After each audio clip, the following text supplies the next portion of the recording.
Okay ကျွန်တော်ဒီနေ့လောက်သွားမယ်ဟာ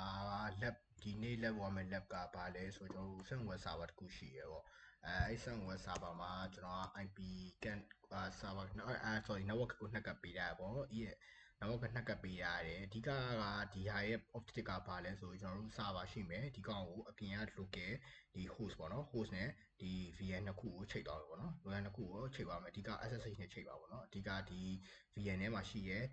command တွေကိုဒီလိုမျိုး VN ကိုဖွင့်ပြီးတော့မရိုက်ချင်ဘူးပေါ့နော်အဓိကတော့ဒီ CMD ကနေ command နှောင်းခေါ်ပြီးတော့ SSH ဆိုပြီးတော့သူ IP လှမ်းဝင်မယ်အဓိက remote လုံးကျင်တာပေါ့နော် remote လုံးကျင်တာအဲ့အတွက်ကြောင့်မလို့အဲ့ဟာကိုလုပ်မယ်ပေါ့နော်လုပ်မယ်ဆိုတော့ဒီမှာပြဿနာဘာရှိနေလဲဆိုလို့ရှိရင်ပုံမှန်ဆိုလို့ရှိရင်တော့ network ကပုံမှန်ဆိုလို့ရှိရင်တော့ဒီ setting ဝင်ကြည့်လိုက်မယ်ဆိုလို့ရှိရင်သူ့ရဲ့ network ကဒီမှာ bridge network ကပေးလို့ရတယ်ပေါ့နော် bridge ပေးလိုက်မယ်ဆိုလို့ရှိရင် bridge ပေးပြီးကိုယ့်ရဲ့wireless network ကိုလုပ်လိုက်မယ်ဆိုလို့ရှိရင်သူ automatically DHCP ကြာမယ်ကြာပြီးတော့အဲ့ရ IP ကိုယူပြီးတော့ကိုကSSH ခေါ်လို့ရတယ်ပေါ့နော်ဒါမှဒီမှာကျတော့ bridge network ကလုပ်လို့မရတာပြဿနာဘာဖြစ်နေလဲဆိုလို့ရှိရင်ဒီrouter မှာပေါ့နော်ဒီ apartment က router မှာက device limitation ဖြစ်နေတယ် device limitation ဖြစ်နေတဲ့အခါကျတော့လွယ်ကူဆုံး solution အနေနဲ့ဘယ်လိုထားလဲဆိုတော့ EMB-S0S3 ရဟာကို NAD ပေးလိုက်တယ်ပေါ့နော် NAD ပေးလိုက်တော့သူက internet ရနေမယ်ဒါပေမဲ့ EMB-0S8 ကကြတော့ 0S8 ကကြတော့အထဲမှာခုဆုံး network adapter သုံးပြီးတော့အထဲမှာ internet ပြန်ချိန်ထားတယ်ပေါ့နော်internet ပြန်ချိန်ထားမယ်ပေါ့နော်အဲ့လိုလုပ်ထားရပေါ့နော်အဲ့တော့အချိန်မှာလဲသူကပင်းလို့ရနေပေါ့နော်ကျွန်တော်တို့ဒီဘက်က 192.168.sorry 56.100 နဲ့သူကြာနေပေါ့နော်အဲ့တော့ကျွန်တော်တို့ဒီဘက်မှာပေးထားတဲ့ဟိုဆုံးဒီ adapter network adapter ရဲ့သူ့ရဲ့ဟိုတစ်ချက်ကြည့်အောင်ဘာမှပေးထားလဲဆိုလို့ရှိရင်သူကဟိုဆုံးဒီ network adapter သူပေးရတယ်ပေါ့ဒီမှာပေးရတဲ့ check ဒီကို check ကြည့်လိုက်မယ်ချက်ကြည့်နိုင်မယ်ဆိုလို့ရှိရင်ကျွန်တော်တို့ဟိုဆုံးဒီ network adapter ကသူကဘယ်လောက်ပေးထားခဲ့တယ်ဆိုတော့ကျွန်တော်တို့က100တော့တက်ပေးတာပေါ့နော်အဲ့တော့ကျွန်တော်တို့ဒီကောင်ဘာပြန်ပြောင်းအောင်မလဲဆိုလို့ရှိရင်ကျွန်တော်တို့က100တော့100ပေါ့နော်ဒါကတော့ကိုပေးခြင်းပြီးလို့ရဟို home lab ဆိုပေါ့နော်ဒါပေမဲ့ server ဆိုတော့100တော့ပေးလိုက်တာကောင်းတယ်ပေါ့နော် okay အဲ့တော့လောလောဆယ်ကျွန်တော်တို့ IP ပေးမယ်ပေါ့နော် IP ပေးမယ်ဆိုတော့ပုံမှန်တော့ဒီရင်တော့ set web တွေမှာဘာရှိလဲဆိုလို့ရှိရင်သူက CD boot အောက်ကကျွန်တော်တို့ etc အောက်မှာ sysconfig ရှိရပေါ့နော် sysconfig အောက်က nawa.secret ရှိရပေါ့နော် nawa.secret ရှိရဒါပေမဲ့ခုက nawa.secret က set web stand မပါတော့ဘူးပေါ့နော်မပါတော့ဘူးဆိုတော့ကျွန်တော်တို့ဘာလုပ်ရမလဲဆိုလို့ရှိရင်လောလောဆယ်သူ့ရဲ့ location file ကိုကျွန်တော်ရှာမတွေ့သေးဘူးလောလောဆယ်ရှာတာကတော့ဒီသူက MSC အတိုင်းနဲ့ပေးရပေါ့နော်ဒါကတော့ဥယျာဉ်တွေကသူ7တော်လောက်မှာစပြီးတော့သူစလုပ်ခဲ့တာပေါ့နော်အဲ့တော့ကျွန်တော်ဘာလုပ်လိုက်မလဲဆိုရင်လောလောဆယ် MSC ရဲ့ like command ရလားမရလားကြည့်အောင်ဆိုတော့သူက minimal ဖြစ်နေတဲ့အတွက်ကြောင့်ဘာမှမပါဘူးပေါ့နော်အထဲမှာဘာမှမပါဘူးဆိုတော့ NMC ရဲ့ like command ရနိုင်တာပေါ့နော်မရဘူးဆိုလို့ရှိရင်ကျွန်တော်တို့ MSC ရဲ့ like command ကိုအရင်တွင်းဖို့လုပ်ဖို့ကြိုးစားပါပေါ့နော်အဲ့လိုမှမရခဲ့ဘူးဆိုလို့ရှိရင်တော့ရအောင်လို့သူ့ရဲ့ network file ကိုရအောင်ရှာပြီးတော့ config ကိုပြင်ရအောင်ပေါ့နော်အခုနောက်ပိုင်းပုံမှန်ကတော့သူ default ကတော့ဒီနောက်ပိုင်း7နောက်ပိုင်းကစပြီးတော့ဒီ OS ဒီမှာ Linux ဒီ SunOS ဒီမှာဒီ SunOS Red Hat ဖြစ်ပေါ့နော်သူတို့ဒီ Linux version တွေပါနောက်ပိုင်း version မြင်လာ MSC ရဲ့ line ကတော့သူပါလာပြီးသားပေါ့နော် minimal installation မှာပဲအဲ့တော့ကျွန်တော်တို့ host name ဒီမှာတော့သူက host name တွေပါကြည့်ရပေါ့နော်ကျွန်တော်ကတော့မလိုပါဘူး host name တော့ကိုတည်ရပေါ့နော် host name သူ set up လုပ်တာပါကျွန်တော်တော့ host name set up မလုပ်တော့ဘူး host name ရရှိရလို့domain လို့ပေးထားခဲ့တာတယ်ဆက်စား install လုပ်ခဲ့တာအဲ့တော့ MSC ရဲ့ line device ကိုကြည့်လိုက်ပေါ့နော်device ကြည့်လိုက်တော့ device ရှိရဲ့ EMB0S3 က internet connected ဖြစ်နေရပေါ့နော် EMB0S3 connection ပေါ့နော်0S8 ကကျတော့ဘာဖြစ်လဲဆိုရင် connected ဖြစ်နေရ wire connection ကျွန်တော်တို့ကဘယ်ကောင်ပြင်ပေးရမှာလဲဆိုရင် wire connection 1ဖြစ်နေတဲ့ကောင်ကိုကျွန်တော်တို့ပြင်ပေးရမှာပေါ့နော်သူ့ကိုလက်ရှိ100တော့100ပြောင်းပေးရအောင်ပေါ့အဲ့တော့ MSC line connection modify ဆိုပြီးတော့သူ့ရဲ့ဒီ command အဲ့လိုရှိရပေါ့နော်အဲ့တော့ MSC line connection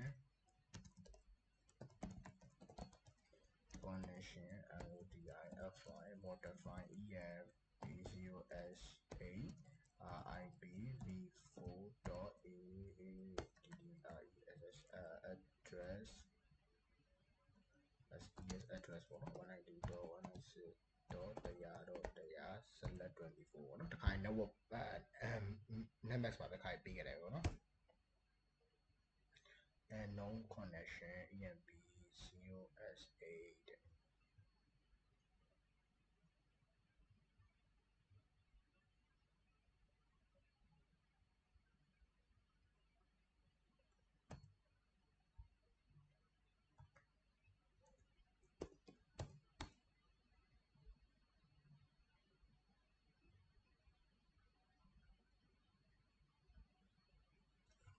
IP နဲ့ဆက်ကြည့်အောင်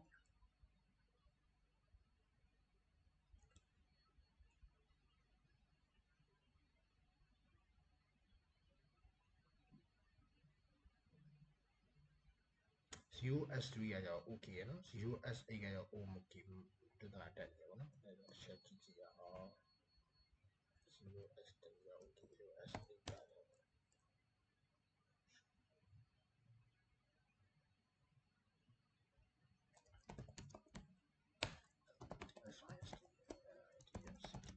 start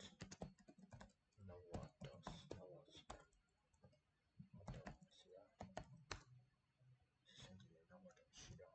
ဆက်ရှိတယ်နော် restart no manager ရှိတယ်တော့ key no manager တစ်ချက်လုပ်ကြည့်လိုက်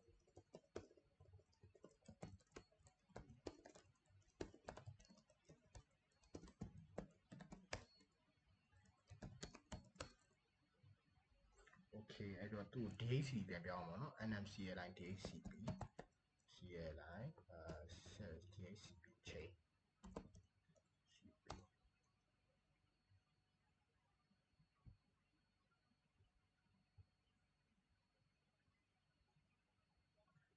NMCLI modes connection mode NMCLI connection modes EMP0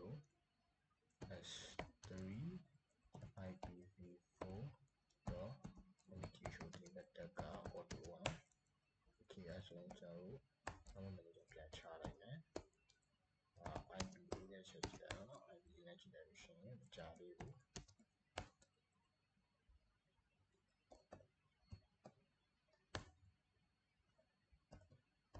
အရင်တော့ restart ပြန်ချကြည့်ရအောင်နော် IP okay restart ချက်ပြန်ချကြည့်ရမယ်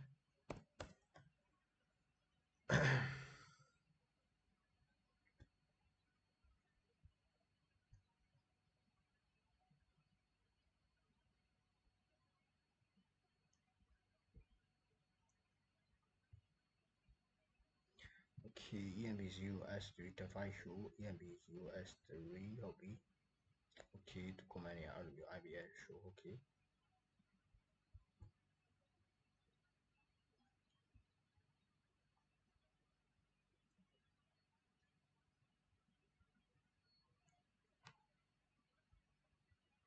okay အဲ့တော့သူက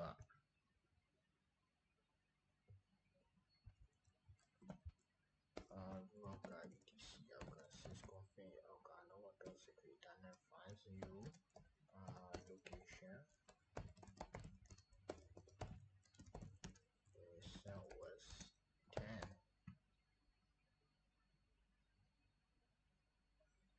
the tradition houses so mistakes ဟုတ်တယ်မရှိတော့ဘူးเนาะသူကငကိုကမရှိတော့ဘူးအဲ့တော့သူကဒီ ETC အောက်က network manager အောက်က network connection ကိုပြောင်းလို့ရတယ်ပေါ့နော် instead of add that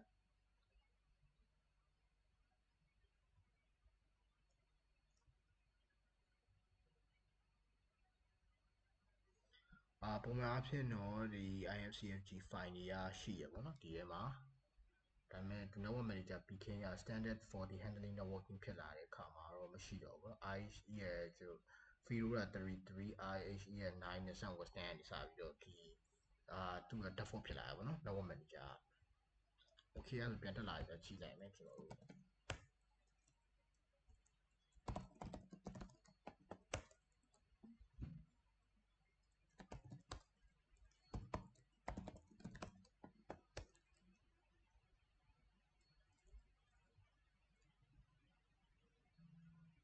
okay အဲ့တော့ ID ချက်ကြည့်ရအောင်နော်လောဆယ်ထီကတော့ inet က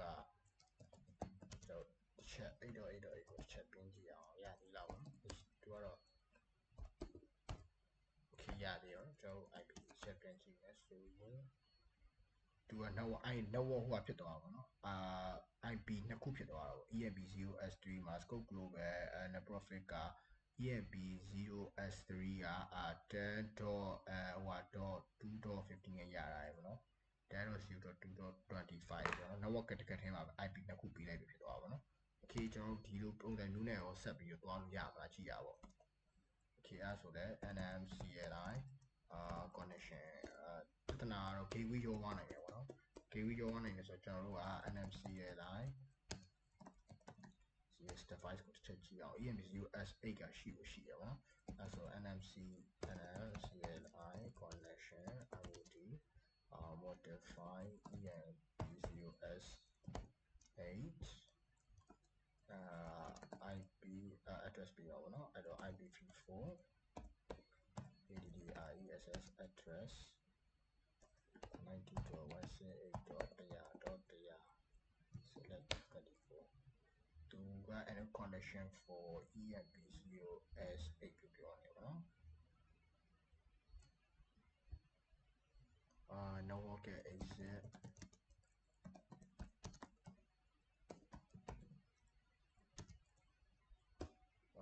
်လိုပြနေလဲသူရဲ့ error ဘယ်လိုပြလဲဆိုရင် unknown connection EMP0S8 ပေါ့နော်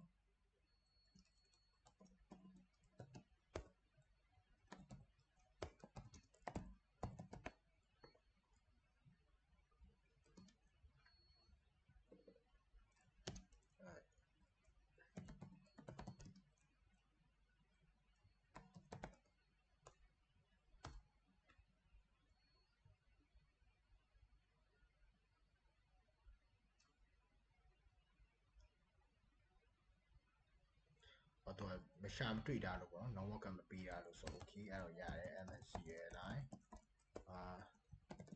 connection ကိုချက်ကြည့်ရပါတော့အဲ့တော့သူက wire connection က device name နာမည်ကဟုတ်ပြီပေးရတော့ပေးရတယ်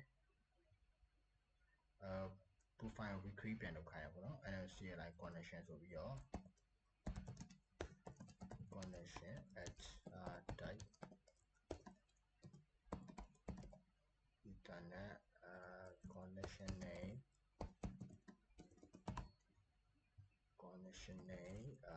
EMP0S8 EMP0S8 iframe EMP0S8 ပေါ့နော် iframe iname if name ပေါ့ if name EMP0S8 okay အဲ့ဆိုကျွန်တော်တို့ကအပေါ်ဟာတစ်ချက်ပြန်ပေးရပါတော့ okay အဲ့တော့ gateway ပါတစ်ခါရပေးမယ်သူပုံရတိုင်း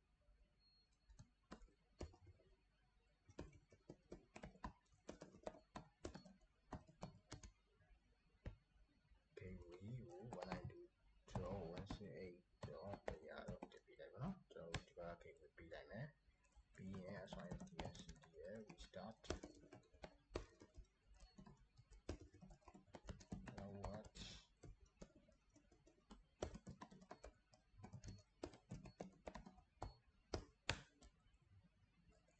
okay ကျွန်တော် IP နဲ့ချက်ပြန်ကြည့်ရအောင်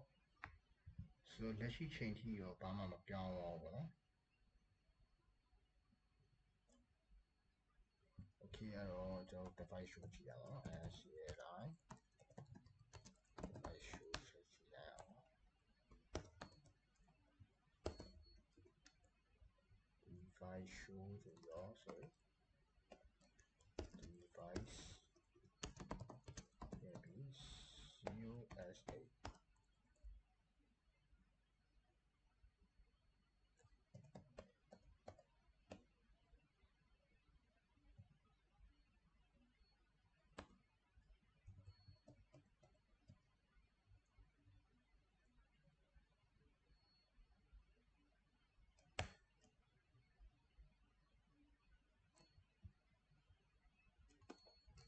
EMP0S8IP1 ကျွန်တော် reset ချက်ချရအောင် VN တွေကကျတော့တစ်ခါအဲ့ဟာတက်တယ်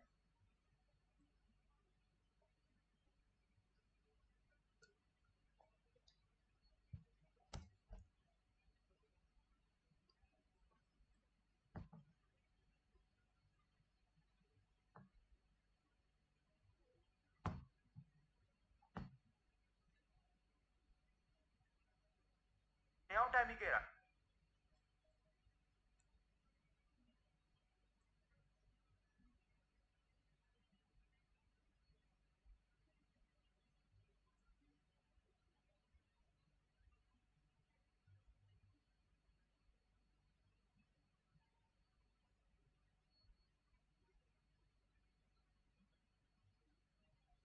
โอเคကျွန်တော်ပြန်တော့ရသွားပြီပေါ့နော်တစ်ချက်ဝင်ကြည့်အောင်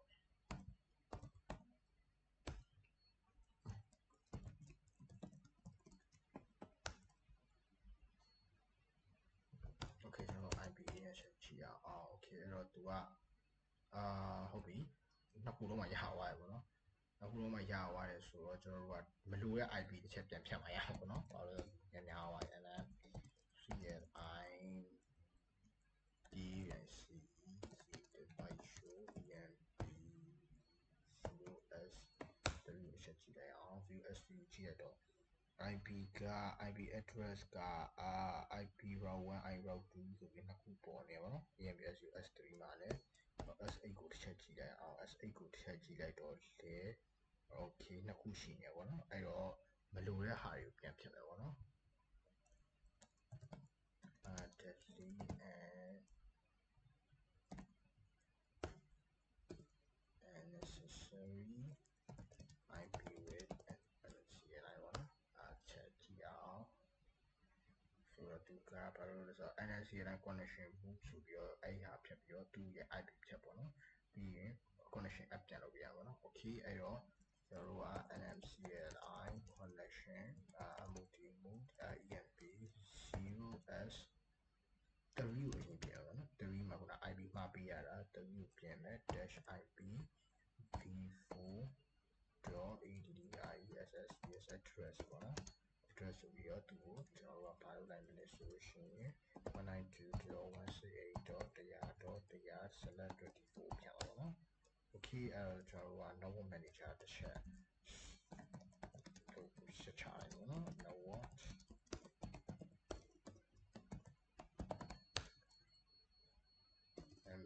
MANAG ရပြီးနေရုပ်တယ်မြင်ရတော့ okay I mean နဲ့ချက်ကြည့်နေမယ်ဆိုတော့ရှိရောရှိနေသေးတယ်ပေါ့နော်ဖြတ်တော့ပြတ်သွားသေးဘူး MNCLI connection app EMP0S 3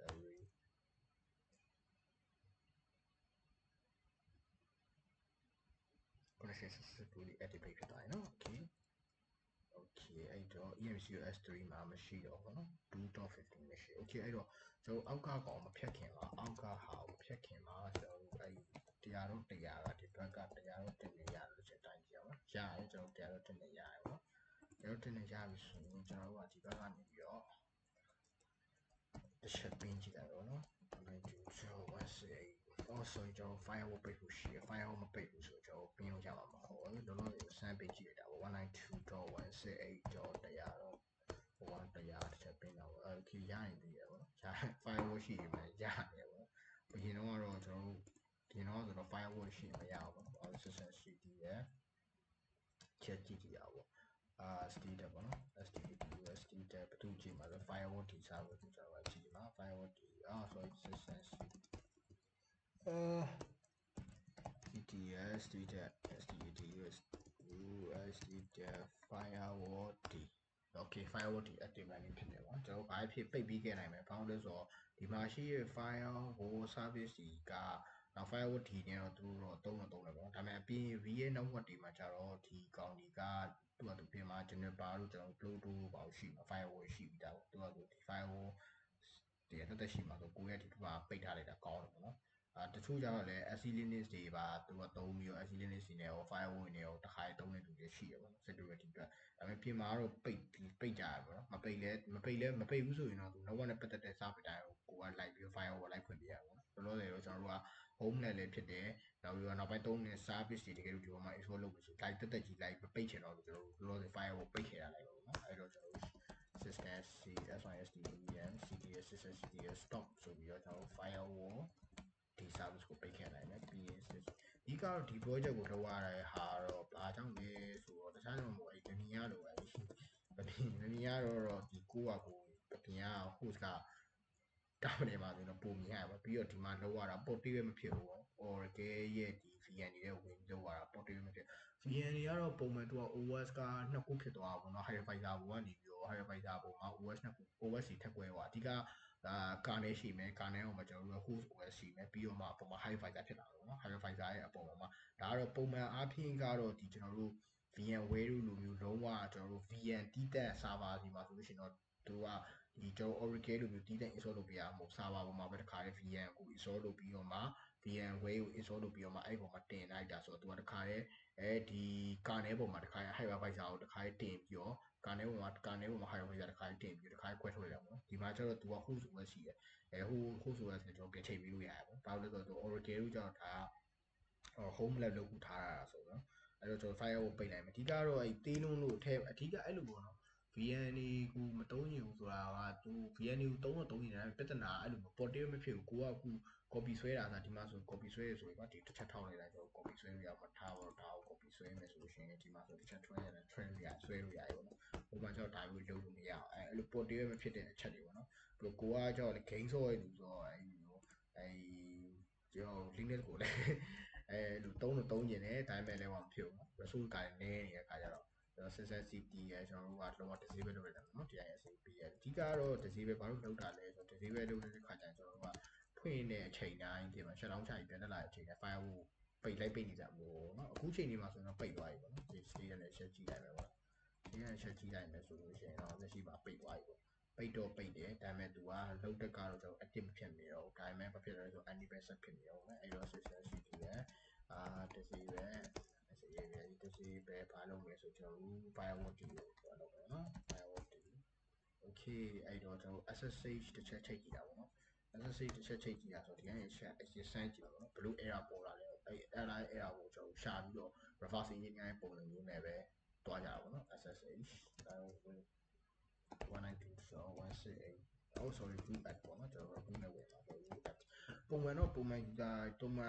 တော်ပြင်မှာတော့ user ဆောက်ကြရပေါ့နော် user ဆောက်ပြီးတော့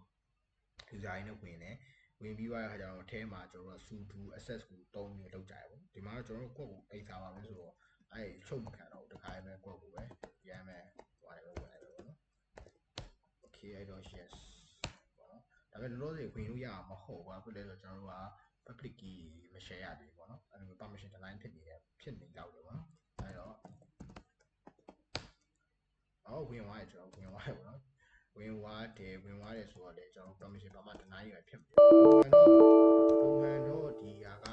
အဲ့လိုဝင်နေမရှိကျွန်တော်ဘာလို့ပေးရလဲဆိုရင်သူရဲ့ဒီပေါ့နော် permission deny ဆိုလို့ရှိရင်ဒီမှာအဖြေရရှိအောင်ပေးရမှာ SSH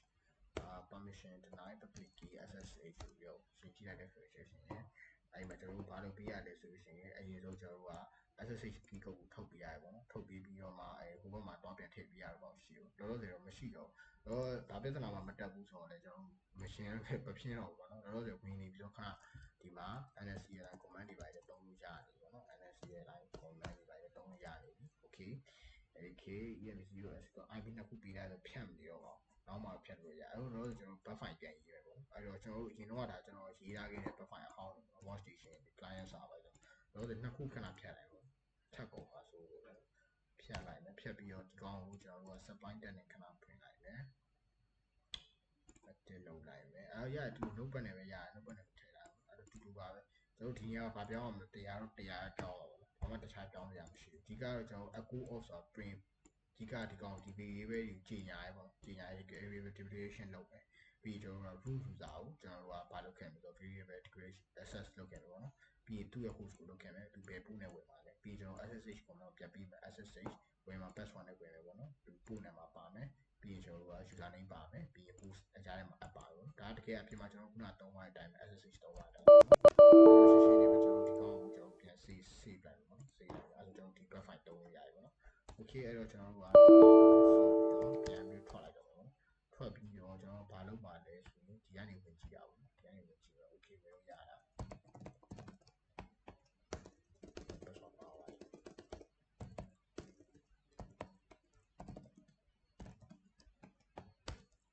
ကျွန်တော်ဝင်လို့ရပါပြီပေါ့နော်အဲ့ဆိုကျွန်တော်လက်ပြန်စားပြီးတော့လက်ဒီအကုန်လုံးဒီ SSH နဲ့ဝင်ပြီးတော့လုပ်တော့ပါပေါ့နော်တကယ်လို့ပြဿနာ SSH နဲ့ပတ်သက်ပြီးတော့ဒီအောင်ချိတ်ကြည့်လို့ permission deny ဖြစ်နေတဲ့ပြဿနာမျိုးရှိလို့ရှိရင်လည်းတော့ပြကျွန်တော်အောက်မှာ YouTube ကမှအောက်မှာလာပြီးတော့မှန်လို့ရတယ်ပေါ့နော်ကျွန်တော် live ပြီးရှင်းလို့ရတယ်ပေါ့နော်အဲ့တော့ဝိုင်းပြီးတော့ပြောပြရပေါ့နော်လူရဟာလေးတွေပေါ့နော် okay တော့ကျွန်တော်ဒီကောင်ကျွန်တော်ဒီထဲမှာကျွန်တော် NFC ကဒီဘက်နေသုံးလို့ရပြီပြီးရင်ကျွန်တော်တို့ခုနလိုမျိုး system CTS data ဆိုပြီးတော့ခုနကျွန်တော်တို့ network manager service တို့ပါလို့လည်းကျွန်တော်ကြည့်လို့ရတယ်ပေါ့နော်နောက်တော့ MNU MPND manager service ကြည့်လို့ရပြီအဲ့ဒါအပြင်ကကျွန်တော်ပါလို့ရပြီဆိုရင်internet ကိုလည်းကျွန်တော်ရတယ်ပေါ့နော်အဲ့တော့ကိုလည်းရတယ်ပေါ့နော်ရနေပြီအဲ့တော့ကျွန်တော်တို့ကဘာလို့ရမလဲဆိုတော့ Vim ကို install လုပ်ကြည့်ရပါတော့အဲ့တော့ jam သုံးရလားမရလားပေါ့မရအောင်ဆိုရင်တော့လည်း share ကိစ္စရှင်းရအောင်ပေါ့နော် jam တော့တချို့ကြတော့ကိုက DPKF လားအဲ့ဒါသုံးရတယ်EPL ဘာလို့လဲ update လုပ်တောင်းတော့ပေါ့နော်အဲ့ဒါနောက်ပိုင်းသွားတော့တော့ရန် install ရမှာဘာလို့ရန်ကတော့ပုံမှန်ဟိုးရင်နေရကျွန်တော်ဘူးလာအောင် classic installation system ဆိုတော့နော်ပုံမှန်တော့ကျွန်တော် debian base ဆိုပါအောင်မှာဆိုတော့ APK လို့ပါသုံးရပါဘူးထုတ်လာတော့မသိမှတ်ပြီးတော့ ရင်တော့ Ubuntu သုံးမှုတယ်ပေါ့နော်ဒီမှာတော့ Yan install ဆိုပြီးတော့ကျွန်တော်ဘာလုပ်ကြည့်ရမလဲဆိုတော့ Vim install လုပ်ကြပါဘော Yan install Vim ဆိုပြီး install လုပ်ကြရတယ်တကယ်လို့မရရင်ဆိုကျွန်တော် repo set တဲ့လုပ်ဖို့လိုတယ်ပေါ့နော် okay ရတယ်ဘာမှမဖြစ်ဘူးဒါဆိုရင်ခုနောက်ပိုင်း SunOS တန်းကတော်တော်လေးအဆင်ပြေလို့ပြောရပါဘောနော်ကျွန်တော်ရင်တော့ SunOS ကို12ဘန်းတွေစသုံးတယ်ပေါ့နော်အရင်တော့ Yan error ရှိရဲ့ဟာရှိရပေါ့ဒါဒီကသူရဲ့ patch ကတော်တော်လေးအဆင်ပြေရပြောရမှာOkay complete ဖြစ်သွားပြီပေါ့နော်အဲ့ဒါကျွန်တော်တို့ကတခုနောက်ပိုင်း edit လုပ်မယ်ဆိုလို့ရှိရင်ဒီအောက်မှာရှိတယ် SSH ရှိတယ်ပေါ့နော် ls minus l h ကိုကြည့်လိုက်တော့ခါကျရင်အောက်မှာ SSH ရှိတယ်ပြီးဆိုပြီးတော့အဲ့တော့ cd.ssh ကိုဝင်လိုက်မယ် di sorry window command ရဲ့မှာဘာမှမရှိ ls minus leh ဆိုချက်ကြည့်လိုက်ဘာမှမရှိ public key လည်းမရှိဘူးပေါ့နော်okay ဘာမှတော့ဟုတ် okay အဲ့တော့ပြန်တစ်ချက်ပြန်ထွက်မယ် okay အဲ့တော့ပြန်ရပြန်ဘူးအောက်ကကျွန်တော်ဘာအောက်ကတော့ချက်ကြည့်ရအောင်နော်okay ဒါဆိုကျွန်တော်ဝင်စပြီးတော့သုံးပြီးလို့ရတယ်ပေါ့နော်ဒီတော့ okay ရဆိုရင်တော့နောက်နေ့ကျမှနောက်တစ်လက်တစ်ခုတက်တွေ့ကြအောင်အခုဒီကတော့ရက်လိုက်ပါအောင်ね